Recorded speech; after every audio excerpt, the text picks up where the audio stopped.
Hi, everybody. This is Erica from In the Company of Cards. If you're new, welcome.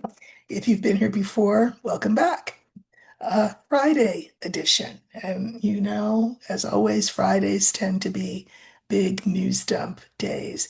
So I wanted to talk about three topics, the three big ones that have hit the US airwaves anyway. And so Uh, I first want to remind you that I am a commentator and a card reader, not a news person. I'm not a reporter. So I'm a commentator. So if you hear things that I say and they make you curious, and then I would advise you to, um, do your own digging, do your own due diligence. So the first thing I wanted to mention is the fact that there have been a lot of things going on today. And I would argue, as I always have, that these are as important as they are, and they're all important issues. If we had to, you know, do a math problem and figure out what the least common denominator is, the least common denominator is always going to be Epstein. But I will address that at the end of what I have to say today. So I wanted to say a word about Don Lemon and his arrest. We know that it was unwarranted. We know that it was illegal even. He should not have been arrested and detained in that way. We know that there were other reporters on the scene who also were detained. I want to make note of the fact that, as far as I can tell, there were maybe three or four total. Every one of them was black. He hates us. And by he, I mean, you know who. He hates us. And he makes no bones about it. He has zero problem doing his dirt in the daylight. I think John Lemon will be fine. Apparently the charges carry a term of, and apparently what he's accused of doing is disrupting people who are trying to worship. Okay. Anyway, uh, that's not what he was doing, but anyway, um, the charges carry a 10-year sentence. Uh, he will not be doing any kind of 10-year sentence, nor do I think that the charges will stick. But let's look at Don Lemon. He looks good for his age, but he has been a journalist for 30 years. So we will use the older man for him, um, in deference to his 30 years as a reporter. How will he fare in this whole, arrest debacle? We know that his the next hearing is going to be in Minnesota, in Minneapolis, I assume, and it will be in February, so next month. But February is like 2 days away, so I don't know when it's going to be, but I'm pretty sure I heard February. How will he fare long term? I mean, I think long term, he will be able to dine out on this the rest of his days. And you know what? Good for him. Good for him. All right, so let's look at how Don Lemon will fare. And again, we're using the older man for him because he's been a reporter for 30 years. That's a long time.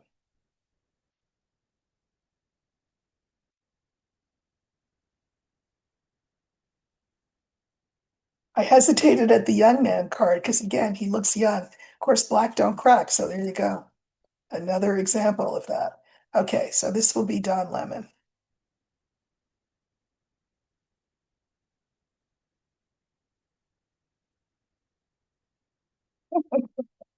Yeah.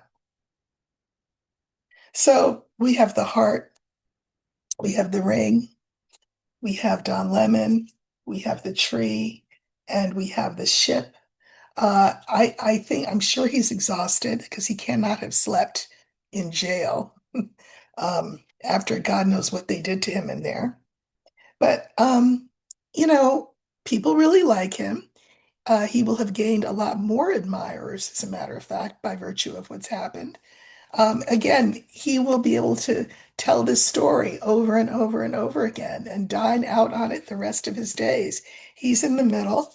We have the tree and we have the ship.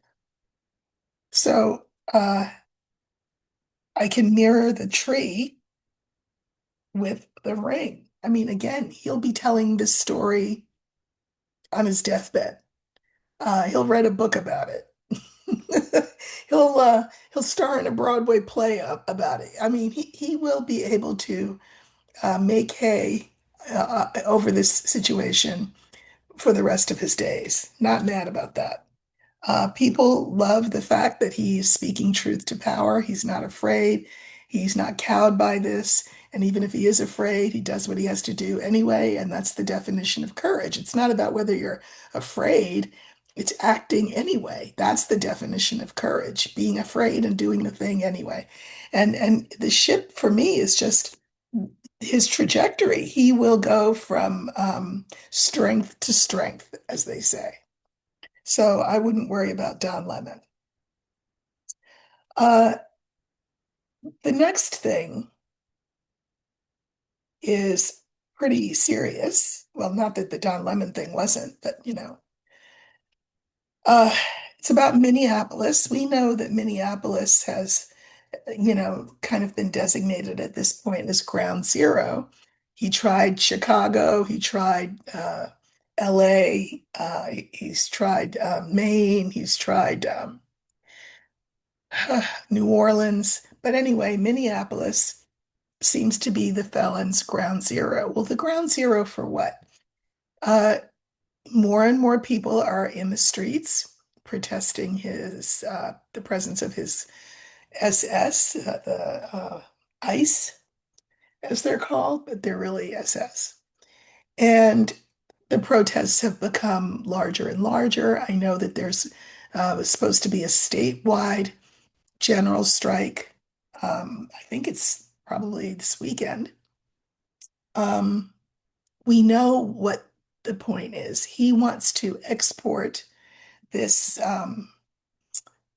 this these thugs and the violence of these thugs to other cities, to a city near you, to a city you might be in, with the goal of creating so much unrest that he feels justified in invoking the Insurrection Act.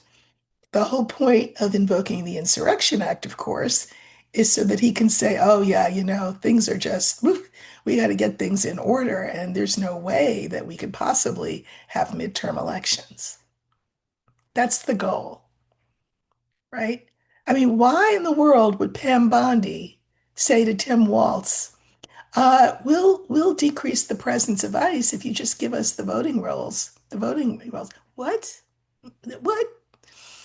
So that's the plan. And I guess I want to cut to the chase and see, because this is a question that people ask often.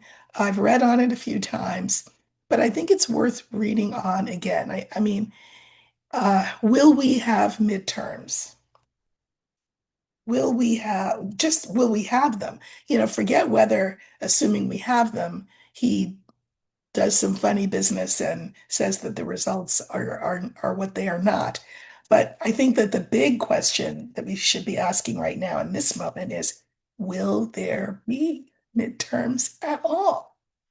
So I think I'm going to use the letter because that will stand for votes. So will we have midterm elections um, on the national level the way that we do, um, you know, every couple of years? Uh, well, there's midterm every 4 years, right? Because we have midterms and then the general election in 28. Will we have midterm elections in 26 in November of this year? Okay.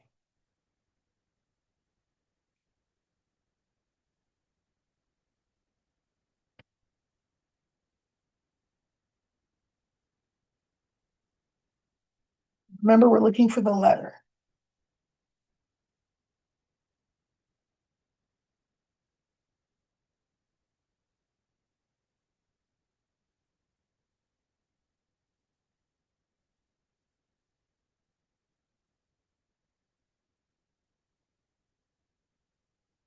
Okay, so this stands for the midterms.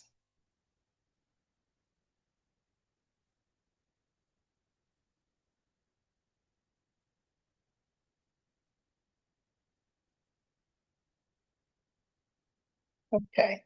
So we have my scales card, we have the young woman, we have the letter, we have the ring, and we have the stork. So will we have midterms in November of 2026, which is what, 10 months away, something like that?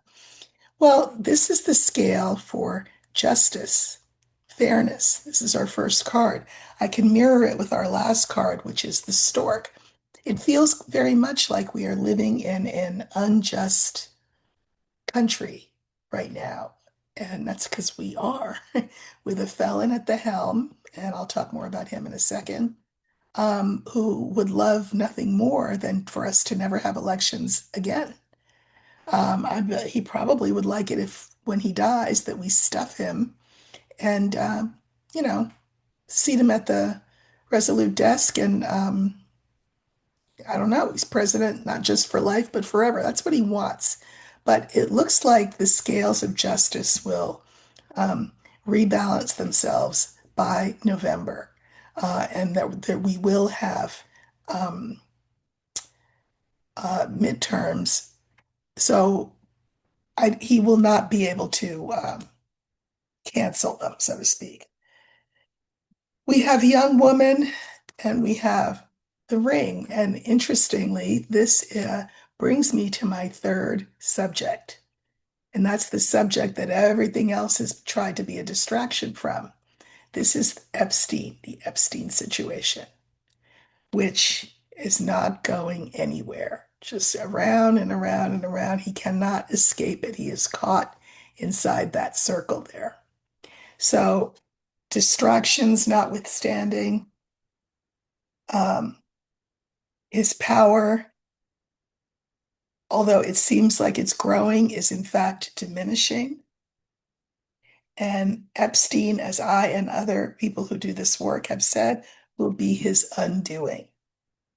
So that's the last thing I want to look at today is this big, huge, couple million more file dump of Epstein files. So when I was on the treadmill this morning, I heard the press conference of that Todd Blanche gave, and one of the things that he talked about was, in fact, the Epstein files, and he was saying that there was going to be this big, another huge release that will take, reporters days and days to go through, reporters, lawyers, etc. But it's interesting because Todd Blanche, remember, he's the was the president's personal lawyer who got elevated to the number 2 spot at the DOJ. It was very interesting that Pam Bondi was nowhere to be seen. Okay. Anyway, he said, yeah, so we've dumped this next tranche, and this will be the last tranche, even though there would still be several million dollars, several million pages that apparently will not be released to the public that we will never see. He didn't give an excuse. He didn't give a reason for why those will not be released. Remember the law that was passed and signed by the felons saying everything had to be released by December 16th. We are well past that date. But apparently, according to Todd Blanche, there will be millions of documents that are not released. He did mention that, some of that was because, people's privacy or whatever. Well, so, and then he talked about the fact that this new document release would, they tried to redact all of the victims' names, and that if they had photographs of victims, they would obviously redact those pictures so you couldn't see their faces. But if there were men in the photographs, they would redact those men's faces too if they couldn't, if it was impossible to, how can I put this? They wanted to be sure that they didn't show the victims. So that's in many cases meant that they were not going to show the men as well because they couldn't show the men without the girls because maybe they're too close together. I don't know, whatever. But whatever. Anyway, he said that the reporters asked, "Well, will there be other names of people?" And he said, "Well, yeah, no, there would not be any names, but if any victims wanted to come forward and name names, that would be fine. They'd love to hear that." Well, okay. So let's back that up a little bit. Um, did not think, said that the felon was not implicated, okay, in anything. And then reporters started to go through the pages. And, just like before when they made mistakes, well, there were many mistakes in these millions of documents that were dumped today. One mistake was that, in fact, victims' names and driver's licenses, which are identifying documents, right, were not, in fact, redacted. So that was one thing. But also, by accident, this part was by accident. There are documents that name people, people whom you've heard of, including the felon. And I'm not going to sit here and give you the disgusting details. I will warn you that the details are disgusting. And I will name a couple of names. There was I've said that Trump um, played a way bigger role in this whole thing than people want to think that he did. And I've said I think that Epstein was kind of I don't know, I would say a middleman, and that Trump had more power in this whole enterprise than Epstein did. Epstein was the procurer, um, but yeah, but Trump played a bigger part. That's you know allegedly. So he would have this pageant, and this is a pageant for like little girls of like 13, 14 years old, young teenagers. And at these pageants, well, the felon was, I'm going to just say gross in a very public way, and that the people who watched him be gross with these little girls, among others, were his personal children watching this. And when I say children, I'm not talking about those two big boys. I'm talking about the daughter, Ivanka, was there while he um, abused, essayed in various ways these girls. That's some real dysfunction right there. Anyway, um, back to Todd Blanche and another person who is a favorite subject of mine, Ghislaine Maxwell. So I may have mentioned that Ghislaine Maxwell filed a brief on her own in court uh, maybe a week or so ago, saying that, there were 25 men who had been unindicted co-conspirators, and they were unindicted because they had brokered deals so that they would not be charged. Now, we know in Trump's world, broker deals means that these men paid him, ostensibly, allegedly, for entertainment purposes only, to so that they would not be indicted. Um, so she files this, and the question is, well, who are the 25 men? Now, why did she file the paperwork? I think she thinks that she's been forgotten by the felon, and she wants to remind him, I'm over here. Thanks so much for putting me in this cushy jail with the puppy. But what I really want is a commutation or a pardon.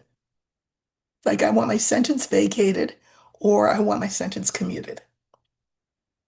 And I haven't heard from you lately. And remember, I'm the one who dropped the birthday book that got you in all that hot water. So now I'm dangling those 25 unindicted co-conspirators, those men. I know who they are. You know that I know who they are.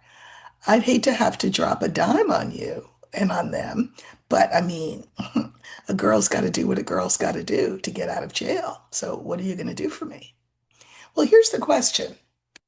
Todd Blanche was asked about that this morning in the news conference.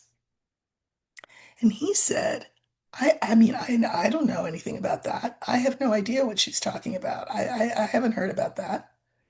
Okay, meanwhile, Todd Blanche was the one who was sent as the emissary of Trump and the DOJ to go interview Ghislaine Maxwell. And in return for her telling him all she knew, she got this cushy new jail assignment. We heard their conversations. There are the recordings, and they were released. So I believe that those are the questions that he asked her. But why didn't he ask her about these co-conspirators? And let's say that he didn't. Let's say he had no idea. Let's say he's telling the truth. He had no idea. Why has she not been flung back into a maximum security prison? Because the deal was, you tell me everything, Ghislaine, and then we'll give you this deal.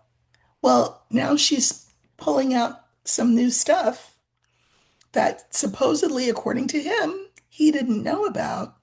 Why is Ghislaine not being drawn and quartered around that? I think it's interesting. Anyway, what is the question that I have here? We have all these distractions going on, right? I mean, there's so many. There's all the world events that this felon has got us embroiled in. Um, he's turned our allies against us. Uh, he wants to seize everybody's land and everybody's oil and everybody's everything. Uh, he is his goon squad is domestically creating havoc and terror amongst the population. All of these are distractions from Epstein. So I want to know. We saw in the reading that I just did that there would be midterms because Epstein would be the albatross around his neck. But what I want to know, what's next? Because these files are foul. They name him. Apparently, the pages where he's named of doing all this gross stuff, they snatched them back, but not soon enough. More than one person who opened up the files saw that, screenshot it. And here's the thing. If you're going to crime, which is what the felon does, he's like you know what he is? He's like a 20th century criminal, like an early 20th century criminal. And if you're going to crime in the 21st century, you can't use 20th century techniques and expect to slide out from under your problems, to not be found out. Meaning, we live in the digital age, in an age where nothing is ever really, truly deleted, or lost. So it's like it's very Keystone Copish. Like they've had all this extra time and yet weren't careful enough to keep that those documents about the felon out. Oh, and also had all that time and weren't careful enough to redact the victim names and driver's licenses, for God's sake. Mm. They're not very smart, which is, of course, what happens, right? When you're um, tap dancing faster than your legs can go and you trip yourself up. He's tripped himself up. So I would expect that his ill behavior, we'll call it, will escalate like the cornered rat, right? Um, but I think there'll be a law of diminishing returns and he will trip himself up.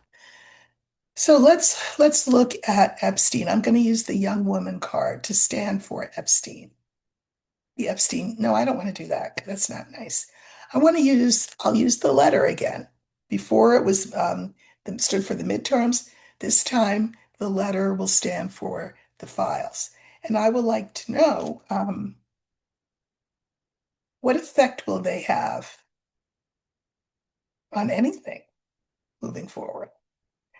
There are, I think I heard Ro Khanna this morning after I was finished walking on the treadmill. And he said, they're supposed to release everything, but here's the thing. I just want to see. And then he said, I forget what they're called, the three something something files, um, which has theoretically would have the name, for example, of these 25 um, unindicted co-conspirators. I just want to see those names, he said. Now, of course, the next step will be that Kana and Massey and whoever else can sue for and the victims can sue for the rest of the documents. The judge refused to name a special master, but did invite them to sue. But the wheels of justice move slowly. So let's just look at the Epstein files and see what we get. We're looking for the letter again.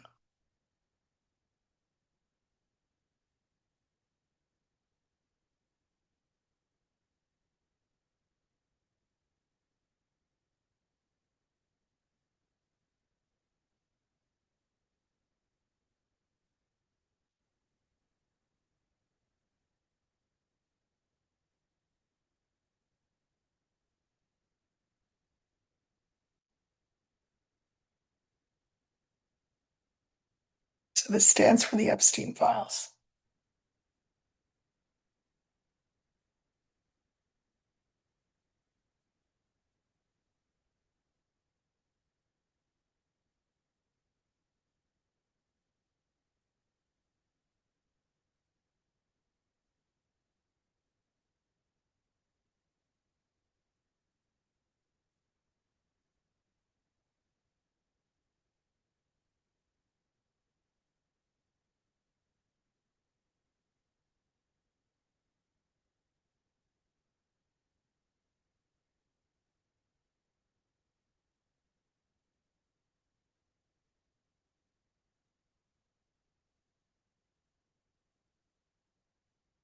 Okay, so we have the dog, the key, the letter that stands for the files,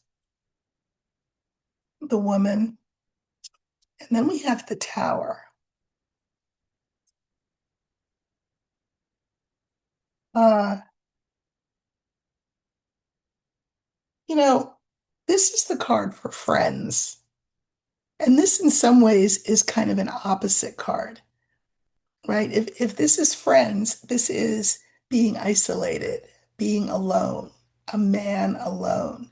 I think friends will fall away from him once they read some of that stuff. Of course, he's not the only one named there. So And this is why he's been so insistent on information not coming out. Everybody knows he's a whatever. Um, but there are names named in the files that are being that have been released. And these are names he did not want to come out. These are powerful people who hopefully will be ruined. So, friends of his who could be charged with things down the road. The key, which is the answer, again, this is women. Epstein files. These women were once the girls, the young girls. So I think they will be his undoing. So I pulled cards on the dog, and we have the book, we have the child, and we have the tree. I think a lot of people didn't realize who support him, didn't realize how bad things were, how young the girls were, and how intimately acquainted he was over a long period of time, if you get my drift when I say intimately acquainted, with little girls over a long period of time. They didn't know. A lot of his allies and friends. I mean, they've known he was sleazy, but they really didn't know. And when you read those files, there's no denying it. And I will say it makes Sasha Riley's accusations all the more plausible. So then the second card is the key, and the clarifiers are the mountain, the stork, and the heart. He's hoping things will blow over, everything will get better, or if it's not better, everybody will be so distracted they'll forget about the files. But the thing is, that's not going to happen. There is a mountain between this answer to his problem, right? Just, you know, this is the answer that the sort of the ideal outcome that he's looking for. But look, what's between them is the mountain. So this isn't good for him. Here are the files. We have the fish, the garden, and the star. People, that's the garden, are going to be feeling some kind of way about him when they hear those files, when they read those files, or they have them explicated by, you know, the pundits and the lawyers and things like that. People will have feelings about this, big feelings. Um, And I do think that these files will dictate the felon's future. And what would that future be? Well, these are at the top of the line. These are the girls who are now women are at the top of the line. What's below them? The bear, the snake, and the felon. These two animals are really powerful and really dangerous. And these weapons that these animals are in the hands of the women, and they will affect the fella. It's going to be a lot more stress on him, not to mention Melania's movie bombing. I love that for her. Um, but he won't be able to be in the catbird seat for long because of the Epstein files. Tower, he's going to feel like a man alone. Clouds, people will have increasing ultimate doubts about him. Not to mention that his mentation is also not great. He's got dementia, but he will feel more and more alone and isolated. Because what can you say in the face of this new evidence against him? I mean, I think that this is very interesting. The ship, I think there will be increased calls for him to be gone some kind of way because it's only fair. Justice calls for it. And I think I said this, I feel like earlier in the week or last week. If you remember, I talked about Goldwater being tasked with going to Nixon. They were friends and saying to Nixon in the height of Watergate, saying to him, you, listen, man, you either have to leave of your own volition or you are going to be impeached and convicted. I have been sent as the emissary to tell you that your time is up. That's why Nixon left, was because Goldwater explained to him that was his only option. I do think that this could happen to the felon. People will go to him whom he has seen um, as allies, and they will say, you know, um, justice dictates that you leave because there's our shit.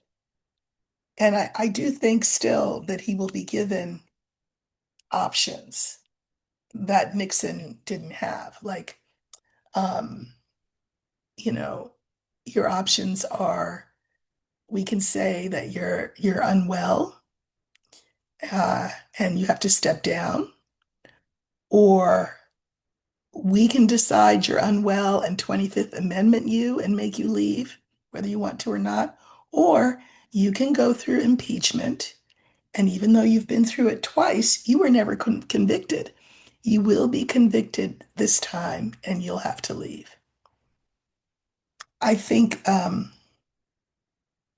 I've seen before when I've looked that he would be also offered some financial compensation beyond his pension. I'm not so sure that that will happen. You know, I mean, even his friends are losing money, influence, power. So, you know, it makes sense that there will come a time quite soon when he will start to feel really isolated and alone. Um, I have said that Epstein would be his Waterloo, and I continue to think that that's true. Uh, on the subject of Ghislaine, he can try and pardon her. I mean, he could pardon her, but I don't think he will. I think her situation is as good as it can get.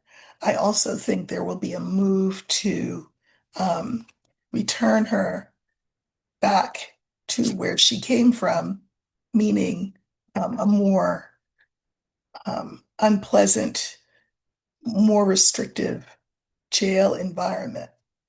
That may not happen until the felon leaves, but I think that will happen. I think she's overplayed her hand. Uh, she's a bad operator. She's a really bad person.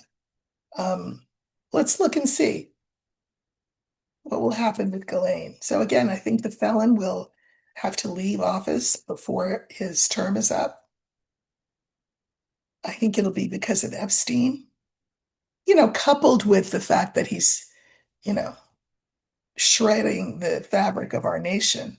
Not that it didn't need to be shredded so that we can reconstitute it, but this has been quite a journey and it's not over yet. But let's look at Ghislaine. Let's see if her situation will change.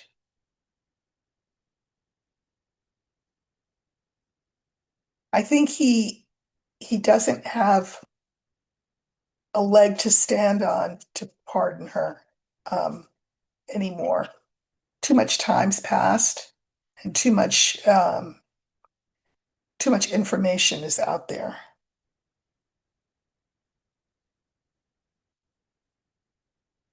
Mhm. Okay, so we have the tower, the bouquet, here's Ghislaine, here's the fox, and here's the mountain. So what I want to say is, you know, I'll start with the second card. Ghislaine's in the middle. The bouquet and the fox I can mirror. She got rewarded, right? She played her card. She showed that birthday book. She told Todd Blanche whatever it was that he wanted to hear, what the felon wanted to hear.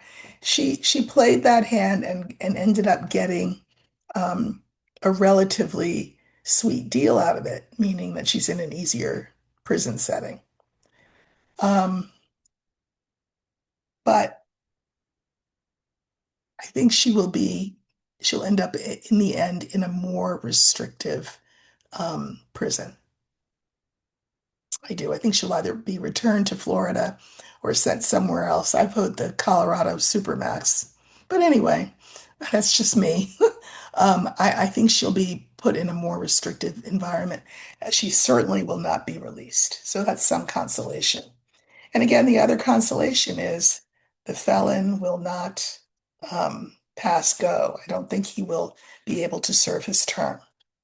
Um, I'll look more at Vance and his trajectory another time, but I think that's about it for a Friday night, right?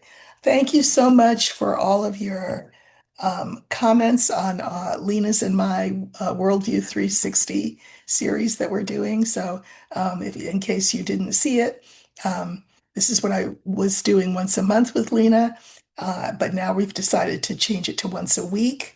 And it will still be an hour long. Originally, it was half an hour, the first couple of episodes, but we've decided that, um, you know, given popular demand, we will extend it to an hour. We are thrilled that you like it. We hope that it helps. So thank you for all of that. If you're not following me on Substack, I'd love it if you would. That's where I write about the issues of the day. Sometimes I use the cards, sometimes I don't use the cards. But if you want to read as opposed to listen, go over there. Sometimes I will be doing free readings for people as sort of impromptu pop-up kind of things on Substack. So, that's it's worth going over there just for that, I think. Let's see, what else do I want to say? I have a um, uh, guest for Sunday Conversation. This is someone I've known for a while and really like a lot. Um, so I hope you'll watch that on Sunday. And aside from that, I think I'm going to take uh, tomorrow off, and I will see you back here live. Oh, not live, but almost live on Monday. So have a great rest of the weekend, and I really appreciate all your support of this channel. Take care.